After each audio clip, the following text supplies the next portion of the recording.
Yes, people, welcome back to the channel. Obviously, MUFC cast joined by a man like Rants. After the game yesterday, I'm pretty sure we're all in good spirits. Hopefully, you lot are in good spirits. But big up for Rants joining on as well. You can talk about a little bit of everything. I think No, I just mentioned to you just off screen just now. I feel like we were robbed. Man United were robbed. I don't care what anyone tells me. I'm being biased because I'm allowed to be biased. It's the fact that you lot got the penalty for a handball decision when we didn't even get a VAR look in when Van Dijk handballed that ball. And it's okay to say, like we don't complain about referees. I feel like we could have won the game in full time anyways if we go off the first half chances or the second half at the end of the game or during the game. But you know what? I'm coming back up for this positive personally. I don't know about you, Rants, big up yourself. Just I watched your reaction. It's better. That's all it is. It's just better. Literally. Do you know what I mean? It's just like I can't get too excited by this because we've got 6 losses out of 9 or 6 losses out of 10 on 1 draw, 3 wins on 1 draw. So this result don't mean anything if we go and lose to Southampton or don't beat Southampton. This don't mean nothing. We need to go and smoke Southampton, smoke Brighton, beat the teams that we're supposed to beat now, instead of getting a draw against a team that we were supposed to lose to. Do you know what I'm saying? If we do that, if we go on a run of 3 wins, that takes us up the table, bro. This Premier League table's nuts. It is nuts. And I'm glad you say that because it's like the Man City result. You get that result, but then you go and lose to, I believe, was it Forest? And Wolves then after that. I think it was Bournemouth after that. Was it Bournemouth at home? It could have been, yeah. Yeah, 3-0, 3-2, all of that. And then obviously we lose to Wolves. It was just pretty much a trajectory of just downwards, basically. And I'm in agreement. If we don't go and do something, I'm gonna say as far as this, Amram's had a whole week to prepare for that Liverpool game. And it showed. And we'll talk about the players who it showed for, innit? Pretty much for me, the customers I don't really like as much as the next person, but I'm not gonna be negative on that part because it's not needed. So my whole point is we've got now a whole week to prepare for Arsenal. And I think again, we should show the same principles we did in the last game against Arsenal and something a little bit similar to Liverpool. Arsenal have got a midweek game against Newcastle. How they go strong or not, they are missing a couple key players potentially as well. On that notice, I feel like we can also go and look towards Arsenal for something positive. If we lose in context, like to a set piece or something, but we play well, I'm not looking at it thinking like, yeah, it is what it is. It's just one less cup competition, but it would be nice to go through, no? Yeah, I said it already. We beat Arsenal on the weekend, and I said it before this Liverpool game. We beat Arsenal, bro. Like they beat us in the league game, and people asked me before the league game, would you rather win the league game or the FA Cup? I said the FA Cup. We're 1 FA Cup behind equaling Arsenal. Arsenal, that's the one, isn't it? Yeah, so bro, 12 or 13, I think. Yeah, we beat Arsenal on the weekend. We do. You know what I'm saying? And it's just one of them things where we have got a week to prepare for it. They've got a game tomorrow.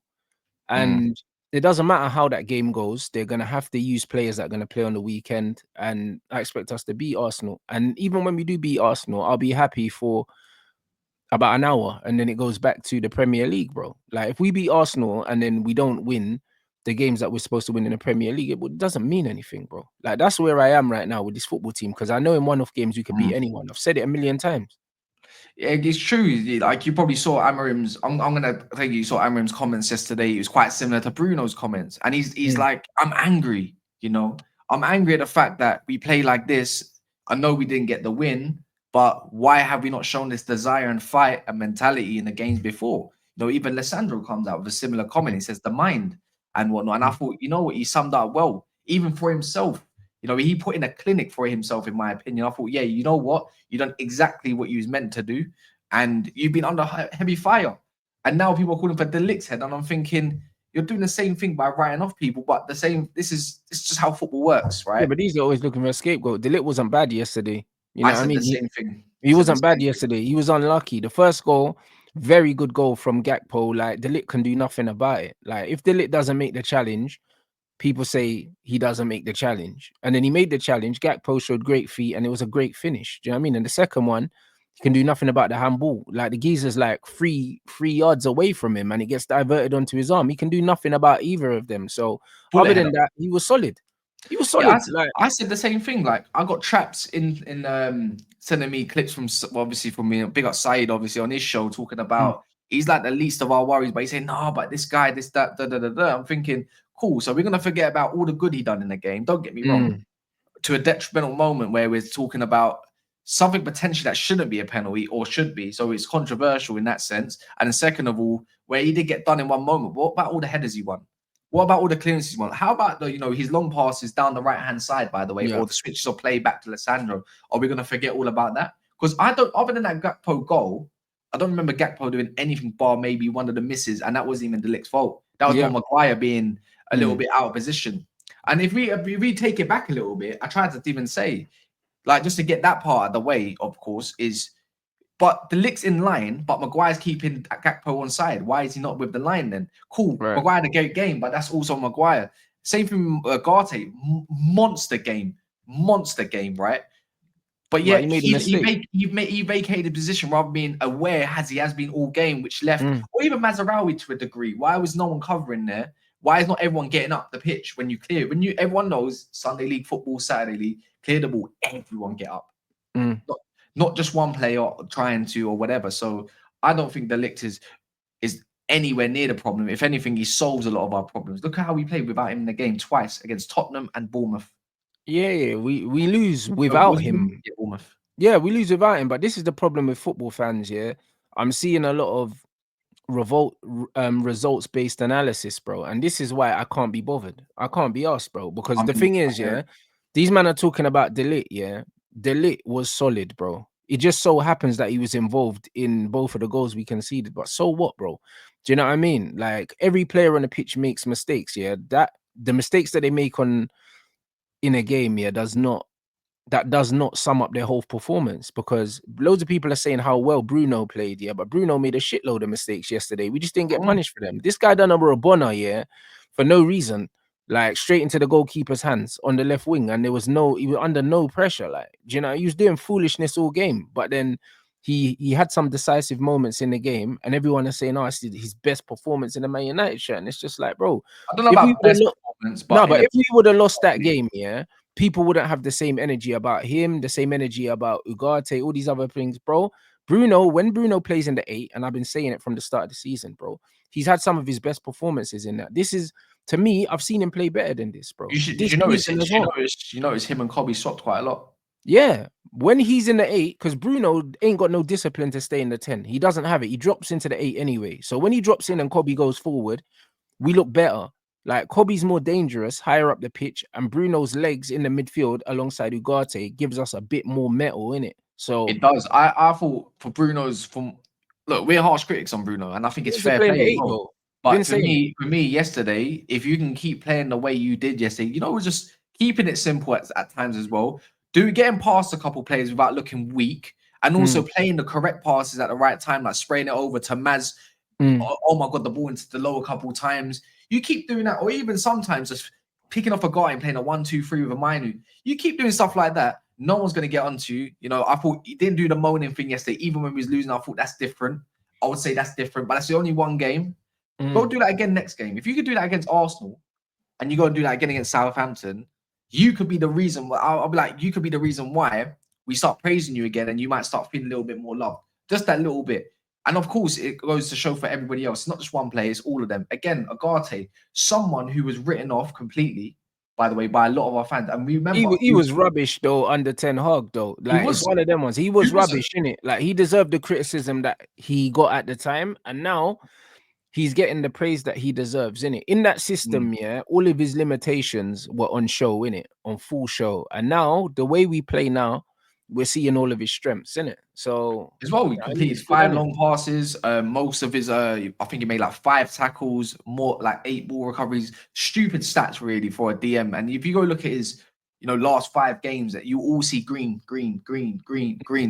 No wonder what happens. And people say, "What's your system?" and whatnot. And the heavy critics of like, "What are you doing on the pitch?" It's like, well, you want us to go back to playing ultra defensive, and then go back to playing counter attack. Then now we go and try to play some football. It's like, the problem is because of the result-based analysis. That means we're doing something wrong all of a sudden.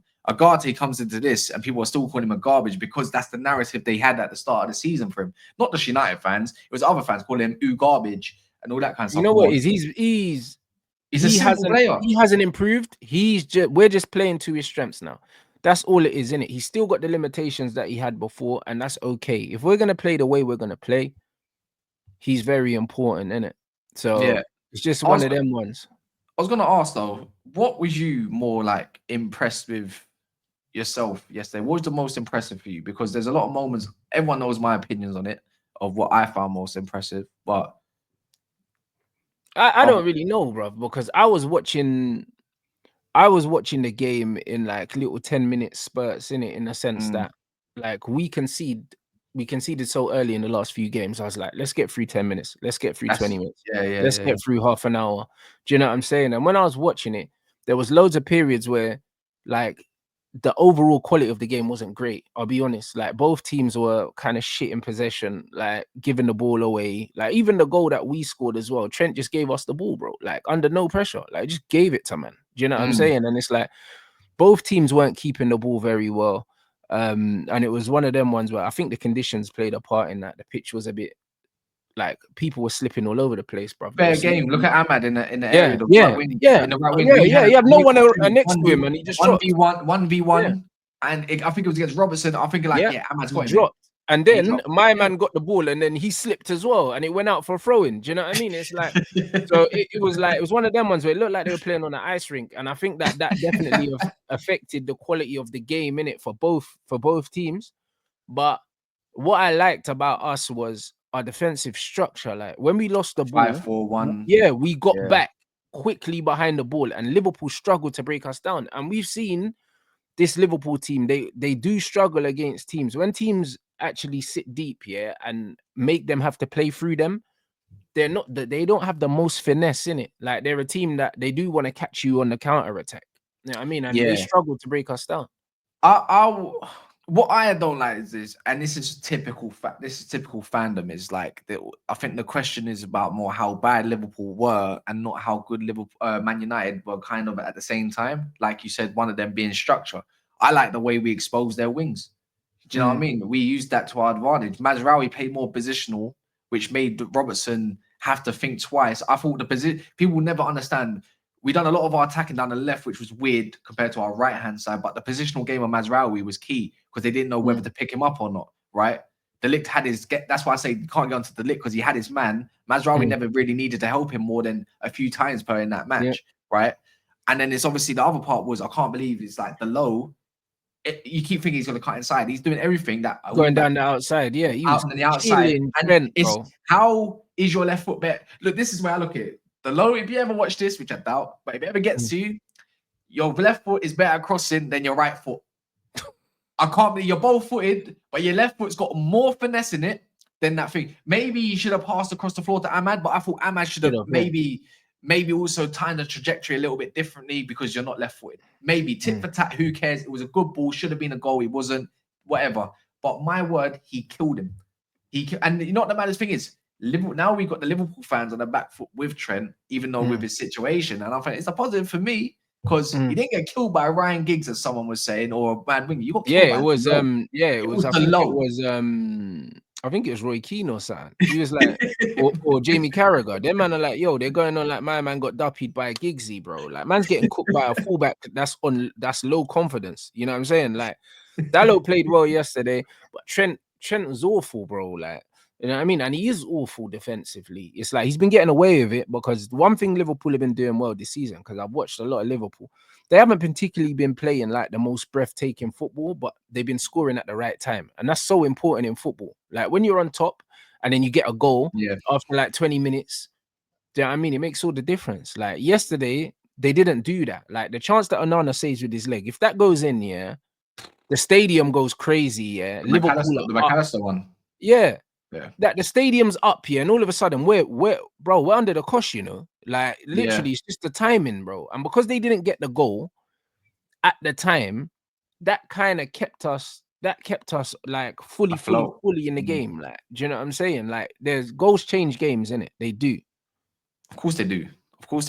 And that's exactly what happened for us with Lissandro. Look at the way he changed, but then we go concede the foolish goal. Like moments, I was saying it to that side, please don't concede. It's just next 5 minutes, 10 minutes, quiet in the stadium a little bit. They're onto their players. Keep just quiet Anfield, and and then we'll go from there. Then we concede, and then we concede again. But I suppose my whole point and my whole impressive moment was the fact that the heads didn't drop. You know, we were still looking to attack. We made attacking changes. Nacho, the way he naturally plays as an impact play is probably how he should be used. But at the same time, because their wing was so exposed, it suited his game more, obviously, than if we had a more of a natural 10. So he kind of just utilizes his strengths a little bit. Good way to really, like, I thought, you know what, I was annoyed, like, when we switched, Lenny Yoro made an absolute bad boy switch and they called it offside. And I'm thinking, bro, Ahmad's over there. Zirkzee, I think Zirkzee's just come on the pitch. He's there. Like, these men are all there ready to pounce a 4-on-4. And we didn't get. He should have never been offside in that situation, bro. You're looking across the line. He wasn't even offside. He was 2 yards behind Connor Bradley. Oh, I haven't even seen it, bro. Because when I saw that, I was thinking, what the hell is this? He runs onto the ball. Connor Bradley's there defending it, and even then, the centre backs are all keeping it. And it's like, what line was you talking about? We was on a roll. Like, it literally landed perfectly. That was a great cross. That was a great. Lenny Yoro, a great cameo, by the way. You know what? That one tackle, just I know it's just a tackle and don't want to. No, but that sums him up as a player. Like, he's literally, he's serious for me, and that's again. And the one part again. I don't really want to end it this way, but I saw more in Zirkzee's cameo in 5 to 10 minutes than I saw in Hojlund 80 minutes in the game. Yeah, 85 minutes. I don't think. Look, I'm gonna be honest. I don't think Hojlund done anything insanely crap, but he didn't do anything good. Bro, he was just on the floor for the whole game. I'll be honest, I'll be looking at this manager sideways, if he don't start Zirkzee next game. If he lets Zirkzee leave, without giving him an opportunity while Rasmus Hojlund's here, because the stuff that Rasmus Hojlund's done, is worth putting him on a transfer list, bro. Like, bro, he has zero like endearing qualities. There's nothing about him as a footballer that justifies him playing. And people talk about his pace. We never see it because he's always on his ass. So I thought, like, a typical striker, especially your left foot, you should be putting that across the ground against Alisson just before half time. Perfect scenario for me. And it's like you go 1-0 into the dressing room or stuff like that. Maybe, I know he's lacking confidence, but everyone's lacking confidence. Zirkzee comes on, heads up, fans are cheering him as well before he comes on and after he comes on, which is, you owe him that, by the way. And then he comes on pressing. Some of his passes were nice. He held up the ball. And you know what? I thought the pass was, I don't know about you, but I thought the passes, look, most strikers will go for that goal if they're confident, but the pass, even Roy King said it was the right decision. Maguire is a professional footballer. He has got a good finish in him, by the way, Maguire. He's not a scrub, but if you've seen him strike a ball, Maguire doesn't go look at Zirkzee thinking, what are you doing? He's got his hands on his head. Yeah, he knows he fucked it. God. But I think Zirkzee was just minimal offside anyways. But regardless, we'll never know. We'll never know. I thought he was all right. But you know what it is? Just Zirkzee's decision to pass the ball tells me he's a proper footballer because he's looked at it. And there's two players getting back on the line. It's a tight angle. The keeper's there, and he could shoot. Do you know what I mean? But it doesn't make no sense to shoot. I loved the application. That's what I was thinking, because we were saying he doesn't press and all this kind of stuff. He's not. No, but he does press. He pressed at Bologna. Yesterday, the application, like he had a point to prove, is like, that's it. That's the one. And for me, he made situations. And him and look, let's be real. Him and Ahmad's link play was very good. He played a sick switch pass. I saw it. He megged McAllister, switched it, done. And I said, that's it. That's the one. How can you have no confidence, but you're megging, man? Yeah, bro, he's a proper baller, bro. He's a proper baller. Like, I don't understand how Hojlund starts ahead of him, bro. And it's one of them ones where sometimes you're at a club, and it's like there's nothing you can do, bro. Like, if he leaves, it's genuinely because he must feel like there's nothing I can do with this manager, bro. Because like, if there's one thing about this manager, it's like, if you keep starting Hojlund and you claim to be your own man, that means Hojlund's your guy. And if Hojlund's your guy, bro, listen, the next striker you bring in better be an absolute world beater, bro. Because if he's not, I'll be absolutely seething. You don't let good players like this go. Sancho's showing us up, and you're going to let Zirkzee leave, and Zirkzee will show us up as well at Juventus. I thought Zirkzee should, look, we've said it 2 weeks in a row on your channel, and you probably said it long of yourself. Given the starts, given the opportunity, I look at Hojlund like a Garnacho right now. Yeah, facts. You're an impact player.